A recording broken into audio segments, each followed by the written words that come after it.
probinsya ng Cagayan. Narinig nyo na ba, tatakbo na siya, ang tunay na leader ng probinsya.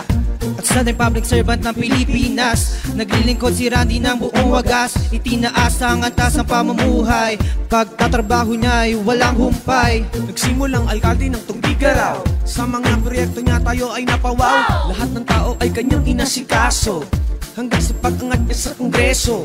Sa pagkagobernador ng Cagayan, lahat ng tao siya inaasamasan.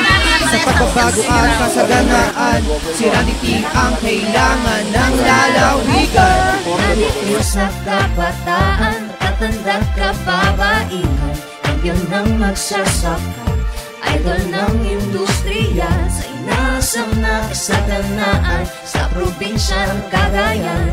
Ating iboto, leader na totoo, Randy Ting tayo, gobernador ko. Randy Ting tayo, Randy Ting tayo, Randy Ting tayo, Randy Ting tayo. gobernador. Mga bagong pagsasaka, maayos na kalsada, bagong eskwela at infrastruktura. Isusulong ang proyektong pangkalusugan, lililangin ang gawaing pangkabuhayan. Mga matatanda, pati mga bata, bibigyan ni Randy ng bagong bagas. Sa ganyang paraan, kanyang ibabangon dangal ng Cagayano sa bagong henerasyon. Nandito sa kabataan, tatanda kababaihan, kampiyon ng magsasaka, idol ng industriya, sa inaasam na kasaganaan, sa probinsya ng Cagayan.